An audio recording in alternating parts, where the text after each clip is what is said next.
जंगल में शेर जब दहाड़ता है तो ये शौकत जैसे कुत्ते दोनों टांगों में अपनी दुम को दबा लेते हैं। अरे संसदीय भाषा में बात करिए, नेता है भाई, प्रदेश अध्यक्ष हैं। जो मैं मोबाइल उठाकर पुलिस को फोन करूंगा या पहले आत्मरक्षा में उसके ऊपर गोली चलाऊंगा? अरे ऐसी नौबत ही नहीं आएगी, जो इरादा करेगा पकड़ा जाएगा। तो पहले सवाल ये है, मैं आपको परिस्थितियां बता रहा हूं। अब आप कट्टर हिंदू हो गए तो इस तरह की कट्टरता वाली बातें कर रहे हैं। मैं हिंदू बाद में हूं। हिंदू हैं कि कट्टर हिंदू पहले? नहीं, कितने मदरसे बंद कराएंगे आपने? मैंने तो दाऊद का तक के मदरसे बंद करा दिए जो रुपटिया में खुले थे, जिसकी वजह से दाऊद के लोग मुझे मारने आए थे। हमारे साथ हिंदू हृदय सम्राट ठाकुर जितेंद्र नारायण सिंह सेंगर हैं। स्वागत है सर आपका एक बार फिर से हमारे इस चैनल पर। आपने चैलेंज दिया था अकबरुद्दीन ओवैसी को कि 5 मिनट में अच्छा, हंसी आ रही है आपको अपने बयान पे? है याद आ गया आपको क्या चैलेंज दिया था? जी। आपने कहा था 5 मिनट के लिए मेरे पास आ जाए बिना सुरक्षा के तो आप 72 होरों से मिलन करा देंगे। लेकिन उनके जो अब प्रदेश अध्यक्ष हैं AIMIM पार्टी के, शौकत अली, उन्होंने आपको जवाब दिया, आपने पढ़ लिया होगा। उन्होंने कहा है कि 5 मिनट बहुत दूर है, 5 सेकंड में AIMIM का कोई भी कार्यकर्ता आपको 100 अफसराएं दिला देगा। देखिए, मुल्ला ओवैसी और उनके ब्रदर्स जो हैं अक्सर 15 मिनट में सनातन को खत्म करने की बात करते हैं। सनातन को अगर उन्हें वक्त 5 सदियां दे दी जाए तो वो सनातन का एक पार्ट डैमेज नहीं कर सकते हैं। 15 मिनट तो बहुत छोटी बात है, 5 सदियां हम देते हैं। और जब मैं सैयद था तब भी किसी से नहीं डरा। आज मैं ठाकुर राजपूत हूं, डरने का तो कोई सवाल ही नहीं उठता। छत्री हैं आज आप। बिल्कुल। और ये छोटे मोटे ओवैसी साहब के प्यादे, शौकत अली की बात कर रहे हैं आप? ये ओवैसी की तकरीर में नारे लगाते हैं और तालियां बजाते हैं। इनकी कोई हैसियत नहीं है। जंगल में शेर जब दहाड़ता है तो ये शौकत जैसे कुत्ते दोनों टांगों में अपनी दुम को दबा लेते हैं। अरे संसदीय भाषा में बात करिए, नेता है भाई, प्रदेश अध्यक्ष हैं। जो चैलेंज कर रहा है उसको उसी तरह से जवाब दिया जाना चाहिए। अनिल जी, अगर कोई आपके गाल पर एक लपड़ मार दे, आज वो जमाना नहीं है कि हम दूसरा गाल भी आगे कर दे। तुम इरादा करोगे हम मार देंगे। सनातन अब कमजोर नहीं है। तो आपने तो चैलेंज किया था अकबरुद्दीन ओवैसी को, तो फिर ये बीच में क्यों, कहां से आ गए?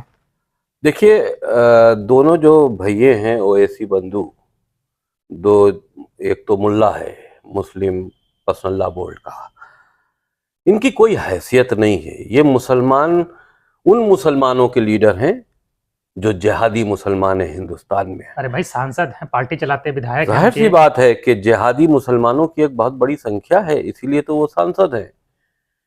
वो लोग जो हिंदुस्तान में रहकर भारत माँ की जय नहीं कह सकते, वो लोग जो हिंदुस्तान में रहकर हिंदुओं से नफरत करते हैं, वो लोग जो हिंदुस्तान की खाते हैं लेकिन गाते पाकिस्तान की हैं, ये वो लोग हैं जो हिंदुस्तान में सुरक्षित रह रहे हैं और उसके बावजूद यहाँ के हिंदुओं को ललकारते हैं। मुसलमानों की देशभक्ति पे सवाल उठा रहे हैं, ऐसी बात नहीं है। मीर अब्दुल हमीद, मौलाना अब्दुल कलाम आजाद, नौशेरा का शेर, वो जो जो शहीद हो गए थे 1947 में, कितने बड़े एक से एक।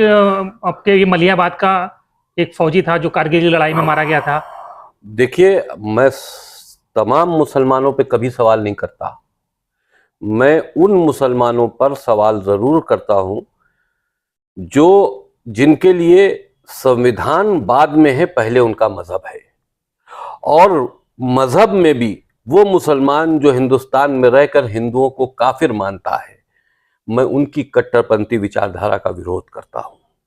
काफिर मानकर हमारे खिलाफ गलत नजरिए रखता है, काफिर मानकर मेरी लड़कियों के खिलाफ लव जिहाद की सोचता है, हम उनका विरोध करते हैं। तो ये शौकत अली आपको कह रहे 5 सेकंड में 100 अफसराएं दे देंगे? बच्चा है, बेवकूफ है। ये वो लोग हैं जो लोग कुरान से आतंकी तालीम लिए हुए हैं और उन आयतों को अपने दिल में पेवस्त कर चुके हैं कि जो मुसलमान नहीं वो काफिर है और काफिर का इस दुनिया में जीने का कोई अधिकार नहीं है। तो ये 5 सेकंड में 100 अप्सराएं, क्या मतलब है, क्या किस तरह की बात है, क्या कोई कोड लैंग्वेज में बात कर रहे हैं क्या? शहादत के बाद अप्सराएं मिलती हैं और शहादत तो बहुत बड़ा दर्जा है इस्लाम में, तो बेहतर है कुत्तों की जिंदगी जीने से अच्छा है कि शहादत। अरे ऐसे कैसे शायद कर देगा, देश संविधान कानून से चलेगा कि कोई कह देगा किसी को हो जाएगा? अगर तुम जिहाद का नारा लगाकर हम्म, हिंदुस्तान में हिंदुओं का कत्ल-आम करोगे, उसके लिए पुलिस है ना, कानून है रोकने के लिए ऐसे लोगों को। बिल्कुल पुलिस भी है और कानून भी है, लेकिन आत्मरक्षा का अधिकार हर हिंदू का भी है। अरे नहीं, फिर तो क्या कहते हैं, लॉ एंड ऑर्डर फिर कहाँ रहेगा? पुलिस के पास जाए आदमी अपनी बात कहे। अगर आपने कुछ गलत कहा था तो उनको पुलिस के पास जाना चाहिए था, अगर बयानबाजी नहीं करनी चाहिए थी। अगर कोई ऐसा व्यक्ति जो मेरी हत्या करने के लिए पिस्टल और कोई असलहा लेकर मेरे सामने आ जाए और मेरे पास मोबाइल भी मौजूद है और असलहा भी मौजूद है और वो मुझ पर गोली चलाने जा रहा है, बताओ मैं क्या करूंगा? मैं मोबाइल उठाकर पुलिस को फोन करूंगा या पहले आत्मरक्षा में उसके ऊपर गोली चलाऊंगा? अरे ऐसी नौबत ही नहीं आएगी, जो इरादा करेगा पकड़ा जाएगा। तो सवाल ये है, मैं आपको परिस्थितियां बता रहा हूं, तब तो आदमी अपनी रक्षा के लिए कुछ करेगा। जाहिर सी बात है, अगर कानून के दायरे में कट्टरपंथ की कोई जगह नहीं है, जिहादी मूवमेंट का कोई स्थान नहीं है, जहां जहां पर जिहादी मूवमेंट चलेगा वहां वहां पुलिस उनके खिलाफ कार्रवाई करेगी। लेकिन अगर तुम ये सोचो कि 15 मिनट में तुम किसी हिंदू आबादी पर हमला करके और उनको साथ में बर्बरता करोगे, उनकी लड़कियों के साथ जिहाद करोगे, तो पुलिस तो आएगी बाद में, लेकिन जब पुलिस आएगी तो उसको वहां उन जिहादियों की लाशें जरूर मिलेंगी। ये आजकल कटोगे तो बटोगे बड़ा चल रहा है, क्या लग रहा है? ये बहुत से नेता, एनडीए के नेता अजित पवार कह रहे हैं कि ये नारा ठीक नहीं है। कटोगे तो बटोगे तो कटोगे, अगर बटोगे तो जरूर कटोगे। ये तो आप सोचने वाली बात है। परिवार अगर बढ़ जाता है तो परिवार कट जाता है, तो इसको ऐसे भी अगर समाज बढ़ जाएगा तो समाज कट जाएगा, देश बढ़ जाएगा तो देश कट जाएगा। इसमें कोई बुराई नहीं है। इसको पॉलिटिकल एंगल से देखकर हिंदुओं के खिलाफ नफरत वाली बात कही जा रही है। सीधी सीधी बात है कि हम सभी सनातनियों को एक होना चाहिए। अगर हम एक नहीं होंगे, सनातनी क्यों रहे, पूरा देश एक रहे, उसमें क्या दिक्कत है? सनातनी एक ऐसा धर्म है जो पूरे विश्व को अपना परिवार कहता है। नहीं, तो ये बात करनी चाहिए कि पूरा देश एक रहे, ऑल इंडिया विल यूनाइट, पूरा देश एक हो, पूरे देश की बात हो, पूरे देश को हम परिवार मानते हैं और पूरे देश को एक होना चाहिए। लेकिन सबकी मानसिकता जो है वो इंसानियत भी तो होनी चाहिए। कोई हमसे नफरत करता है और हमारी घात लगाए बैठा है तो हमको एक होना चाहिए। एक होने का मतलब ये नहीं है कि बटोगे तो कटोगे का मतलब ये अंदाजा। अब आप कट्टर हिंदू हो गए तो इस तरह की कट्टरता वाली बातें कर रहे हैं। मैं हिंदू बाद में हूं। हिंदू हैं कि कट्टर हिंदू पहले? नहीं, जिस धर्म पर आदमी को होना चाहिए उसको अपने धर्म का सम्मान देते हुए धर्म को फॉलो करना चाहिए। धर्म का फॉलो करने वाला, से कट्टरता झलकती है। धर्म को फॉलो करने वाला कट्टरपंथी आप उसको नहीं कह सकते, धार्मिक जरूर कह सकते हैं, लेकिन वो धर्म जो इंसानियत सिखाता हो। तो इंसानियत की बातें आप कहाँ कर रहे हैं? आप क्यों नहीं बोलते कि सब लोग मिलजुल के रहें, सब अच्छे से रहें? किससे कहे? विश्व में कल्याण हो, प्राणियों का किससे भला हो? उन लोगों से जो जिहाद का नारा लेके हिंदुओं की घात लगाए बैठे। अरे नहीं, ऐसी बात कोई नहीं करता है। बिल्कुल ऐसा ही है। देश में जो ये सब बातें करते तो चले गए उस पार। अरे नहीं साहब, वो उधर नहीं गए। साजिशन हिंदुओं का विरोध करने के लिए जो लोग हिंदुस्तान में रह गए वो ज्यादा जहरीले थे जो खुलेआम हिंदुस्तान छोड़ के चले गए। आज जो रह गए वही तो हिंदुस्तानी दुश्मन है। सबको नहीं कह रहा, इसको आप सब मुसलमानों को मत, मुसलमान भी समझता है, लेकिन कट्टरपंथी जो मुल्ला हैं, मदरसे की तालीम दे देकर कट्टरपंथी आयतों का उनको मतलब बताकर, उसे अल्लाह का आदेश बताकर उनको दूसरे धर्म के लोगों से लड़ा रहे हैं, दूसरे धर्म के लोगों से अच्छा चलिए, नफरत पैदा अब ये कर सब रहे तो हैं। आप प्रॉब्लम बताते हैं, आप समाधान बताइए आज। देखिए, समाधान सिर्फ इतना है कि हम ये चाहते हैं कि मुसलमानों को अपने मदरसे बंद कर देने चाहिए। मदरसे खुले रहेंगे तो तालीम मुकम्मल ठीक से नहीं दी जा सकती। मदरसे बंद करके अपने बच्चों को स्कूल में पढ़ाएं, स्कूल की शिक्षा पाकर वो देश की तरक्की के लिए आगे बढ़ें। और जो उनके जहन में ये फतूर है कि हम काफिरों से जिहाद करेंगे और अगर मार देंगे तब भी जन्नत है, और अगर के मर जाएंगे तो शहीद होंगे और 72 हूरें मिलेंगी, ये फतूर अपने दिमाग से निकाल दें। तुम भी इंसान हो, हिंदू भी इंसान है। इंसानियत का जज्बा कायम करो। ईश्वर को, अल्लाह को जिस तरीके से चाहो उस तरीके से पूजो। लेकिन अगर ईश्वर को तुम पूज रहे हो, अल्लाह को पूज रहे हो, अल्लाह के बनाए हुए दूसरे मनुष्यों से दुश्मनी रखे हुए हो, तो तुम्हारा नमाज रोजा बेकार है। आप कह रहे हैं मदरसे बंद कर दो, आप वक्फ बोर्ड के चेयरमैन थे तो आपके अंडर में तो बहुत से मदरसे होंगे, तो आपने क्यों नहीं बंद किए मदरसे? मदरसे मैंने बहुत बंद कराए, जितनी मेरी पावर थी वक्फ बोर्ड में मैंने उसका पूरा इस्तेमाल किया। कितने मदरसे बंद कराए होंगे आपने? मैंने तो दाऊद का तक के मदरसे बंद करा दिए जो रुपटिया में खुले थे, जिसकी वजह से दाऊद के लोग मुझे मारने आए थे, दिल्ली में पकड़े गए। मैंने अपने काम में कभी भी कोई रियायत नहीं बरती। इंसान अपने नेचर के हिसाब से काम करता है। जब मैं कुर्सी पे था तो मैंने अपने नेचर के हिसाब से काम किया।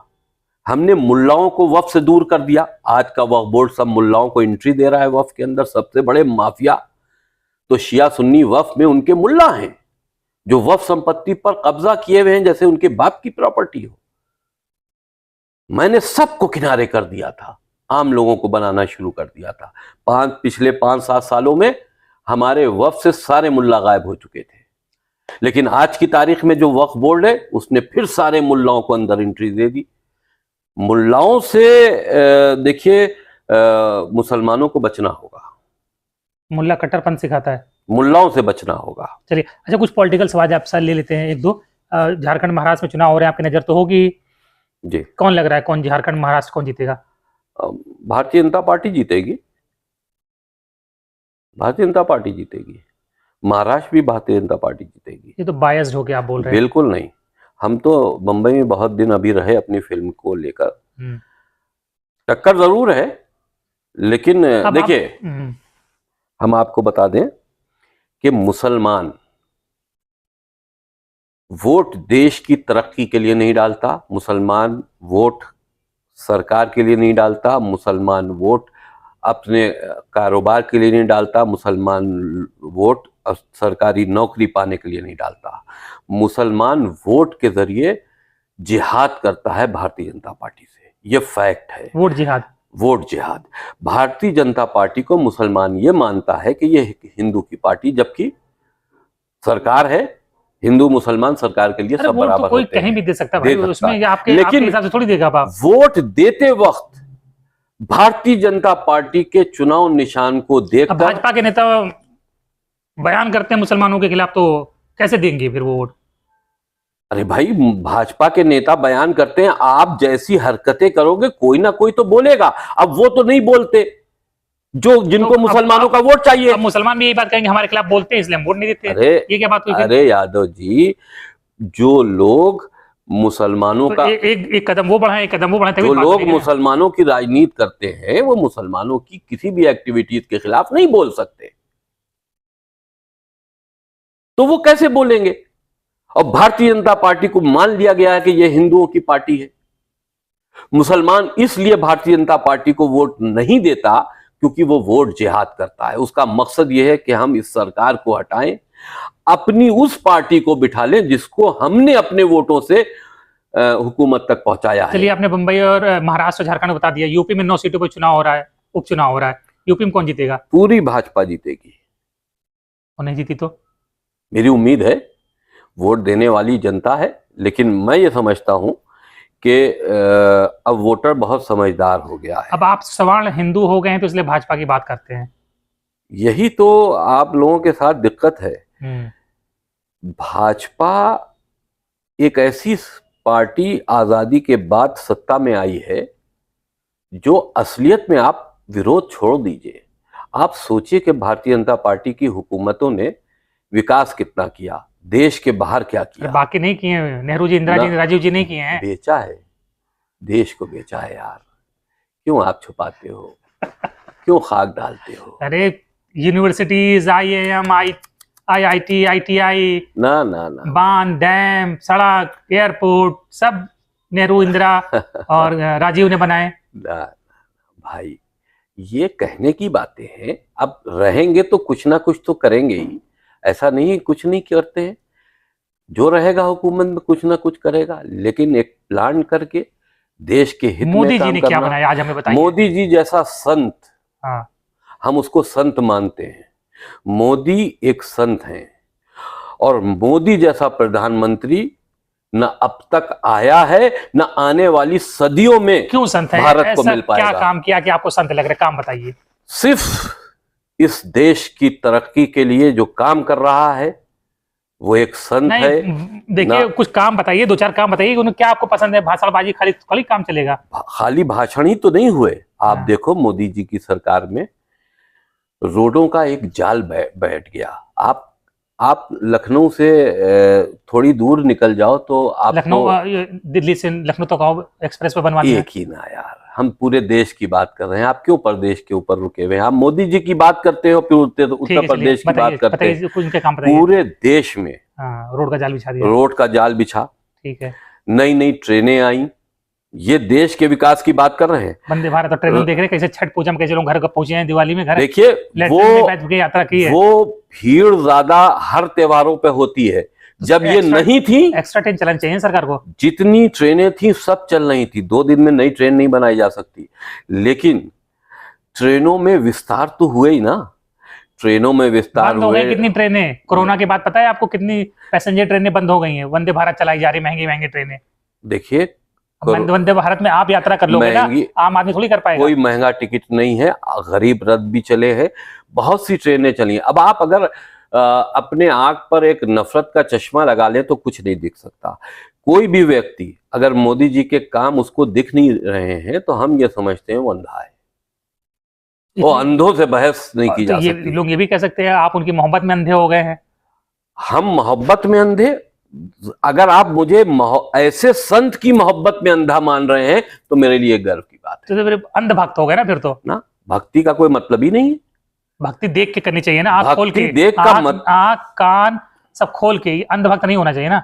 मोदी जी को दुनिया देख रही है, हम देख के क्या करेंगे? मोदी जी ने जितना विकास भारत में किया है उतनी भारत की इज्जत विदेश में भी बढ़ाई है। आप इसको अंदाजा नहीं लगा सकते कि आज भारत की इमेज बाहर मुल्कों में क्या है। हम इतने बड़े फैन हैं आप मोदी जी के? नहीं, तो ये असलियत है, फैन की बात ही नहीं। मैं उनको संत मानता हूं। राहुल गांधी कैसे नेता हैं? मैं संत मानता हूं, और वो संत एक संत तरह का व्यक्ति भारत के विकास का कार्य कर रहा है, भारत की इज्जत के लिए काम कर रहा है, भारत की सुरक्षा के लिए काम कर रहा है। और भारतीय को क्या चाहिए? राहुल गांधी कैसे नेता है? राहुल गांधी बच्चा है। मैं ये नहीं समझता कि राहुल गांधी 50 साल से ऊपर हो गया बच्चा है। बुढ़ा बच्चा है। अरे नहीं, उसमें देखिए, राहुल गांधी की तुलना, मैं सभी की इज्जत करता हूँ, बच्चा कहना कोई बुरा अल्फाज थोड़ी ना है, लेकिन राहुल गांधी की तुलना मोदी जी से करना जमीन आसमान का फर्क है भाई। अब वो उस खानदान से हैं जहां हुकूमतें उनके दरों से निकलती थी, वो शहजादे हैं, तो उसमें उनकी गलती है ना।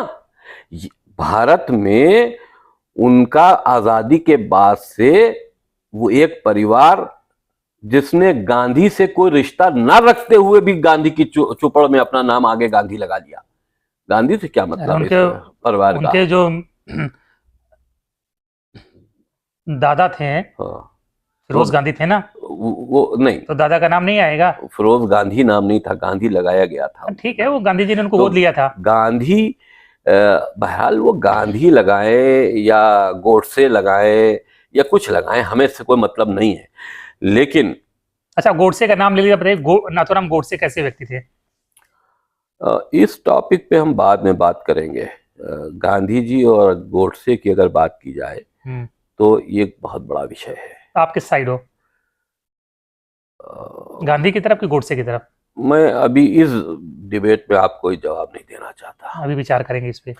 मेरे विचार स्पष्ट हैं, लेकिन इस पर अभी मैं विचार नहीं, अपने स्पष्ट रूप से नहीं आपको बताना यूपी का सबसे लोकप्रिय नेता कौन है? सोचने की बात ही नहीं है, योगी जी के अलावा कौन है, आप बताओ। क्योंकि अखिलेश यादव ने बच्चों लोकसभा चुनाव में हरा दिया उनको। अरे कहाँ हरा, 43 सीटें जीत ली। ठीक है, अभी तो विधानसभा भी बचा है। तो जो जीता वही सिकंदर। अरे जीता सिकंदर, तो जो सिकंदर था वो तो गद्दी पे बैठ गया, आप कौन सा जीते? भारत की गद्दी, तो अभी लेटेस्ट मैच भारत की गद्दी पर कौन है? मोदी जी हैं। खत्म बात, जो जीता वही सिकंदर, क्या बात करते हैं। चलिए, धन्यवाद। बाकी आप लोग क्या सोचते हैं ठाकुर जितेंद्र नारायण सिंह सेंगर के इन विचारों के बारे में कमेंट बॉक्स में लिखकर जरूर बताएं। धन्यवाद।